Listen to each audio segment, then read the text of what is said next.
A president lied about having a cold and almost started World War III. And it's the same kind of health lie celebrities use to dodge scandals today. On October 20, 1962, JFK's press secretary told the world he had a simple cold. In reality, he was in secret crisis meetings about Soviet nuclear missiles in Cuba, bringing the world to the brink of annihilation. The cold was a calculated cover story to prevent mass panic and maintain tight control over the escalating situation. But here's the pattern that never changes.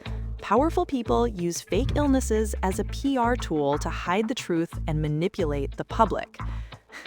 From politicians to influencers faking mental health breaks to avoid accountability, the playbook is exactly the same.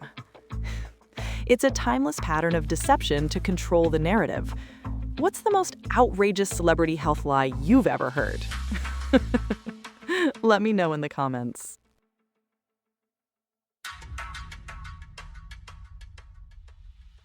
A president fired everyone who tried to investigate him in a single night. And it's the same abuse of power we see from billionaires trying to silence their critics. On October 20th, 1973, during the Watergate scandal, Richard Nixon ordered his attorney general to fire the special prosecutor investigating him. When he refused, Nixon fired him. When the deputy AG also refused, Nixon fired him too. This Saturday Night Massacre was a shocking abuse of executive power. But here's the timeless pattern. The powerful will always try to crush any investigation that threatens their authority. From tech moguls firing journalists who write negative stories to corporations silencing whistleblowers, the goal is the same: kill the investigation, no matter the cost. It is a timeless pattern of the rich and powerful believing they are above the law. Who is the most corrupt person alive today?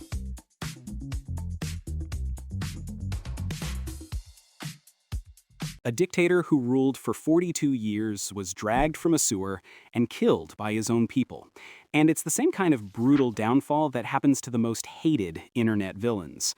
On October 20th, 2011, Libyan dictator Muammar Gaddafi was found hiding in a drainage pipe by rebel forces. After 42 years of brutal rule, his regime had completely collapsed. He was captured, beaten, and killed on camera, with the footage going viral globally. But here's the terrifying pattern. The more absolute the power, the more violent the fall from grace. From ruthless dictators to disgraced CEOs and canceled celebrities, the public loves to watch a tyrant fall. It's a timeless pattern of revolutionary justice, where the oppressed finally get their revenge on the oppressor. Which celebrity downfall was the most satisfying to watch? Let me know in the comments below.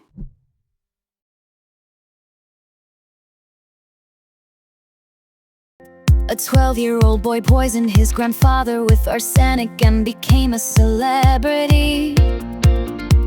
Victorian England obsessed over the boy poisoner's trial. Just like today, we turned Ted Bundy into documentaries and school shooters into TikToks. We make criminals into content from 1847 to now. Nothing changes. We're fascinated when evil comes from unexpected places. Why are we so obsessed with true crime?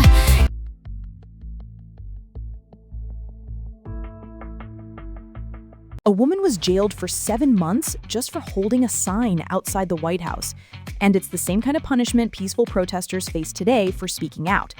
On October 20, 1917, suffragette Alice Paul was sentenced to 7 months in prison for peacefully picketing for women's right to vote. She and her fellow silent sentinels were arrested on bogus charges of obstructing traffic. In jail, they were brutalized and force-fed when they went on a hunger strike.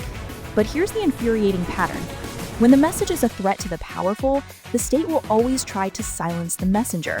From climate activists being arrested to BLM protesters facing harsh sentences, the strategy is the same: criminalize dissent.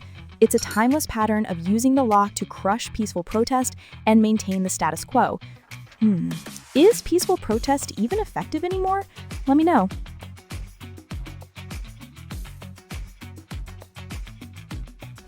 A gas company killed 135 people and tried to blame the victims.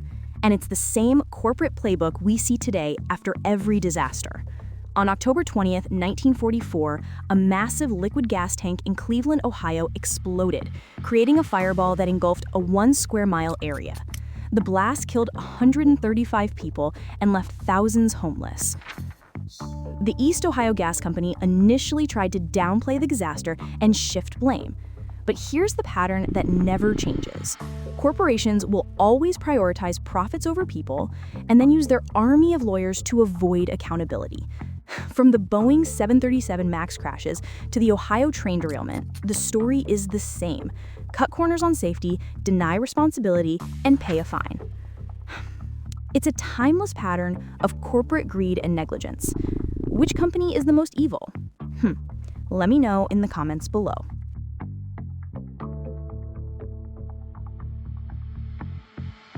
A king sold his personal country after killing 10 million people, and it's the same exploitation happening with AI today.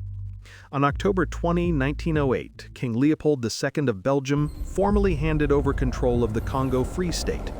For decades, it had been his personal property, a massive rubber plantation where his agents tortured and murdered millions of Congolese people for profit. The international outcry finally forced him to sell it to the Belgian state. But here's the terrifying pattern. Powerful men will always exploit the powerless for personal gain, whether it's with rubber or with data. From colonial empires to tech monopolies, the goal is the same: extract as much value as possible, no matter the human cost. It's a timeless pattern of exploitation. Are tech companies the new colonial empires? Let me know your thoughts. It is important.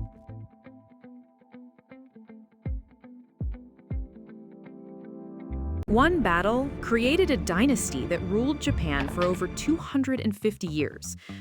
And it's the same kind of power grab that creates celebrity dynasties today.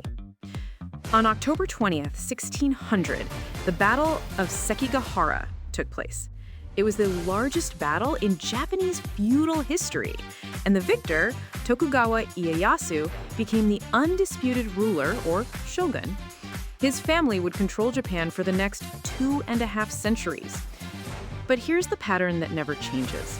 Power is never given.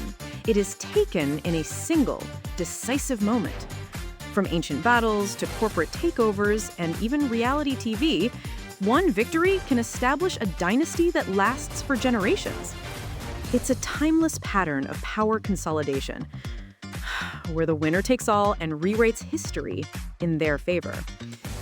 Which celebrity family has the most power today? Let me know in the comments below.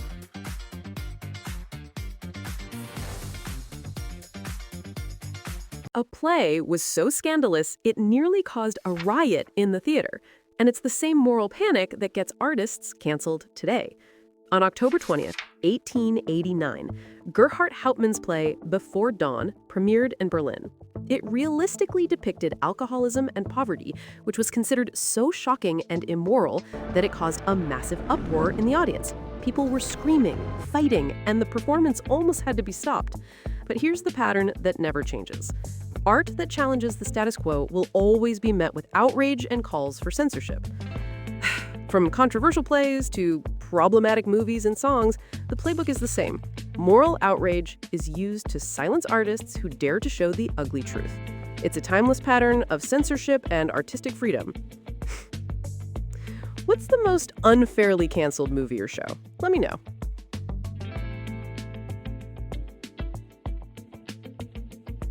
"23,000 people were killed in a single failed uprising, and the world barely remembers it. And it's the same way we ignore mass atrocities today." On October 20, 1603, a massive uprising by Chinese immigrants in the Philippines was brutally crushed by Spanish colonial forces. An estimated 23,000 Chinese men, women, and children were massacred in the aftermath. The event was barely recorded in Western history, a footnote in the story of colonialism. But here's the chilling pattern. History is written by the victors, and the stories of the victims are often erased. History is written by the victors, and the stories of the victims are often erased. From colonial massacres to modern genocides, the world has a short memory for atrocities that are inconvenient or don't fit a popular narrative. It's a timeless pattern of selective memory and historical erasure. What's the biggest historical event you were never taught in school? Let me know.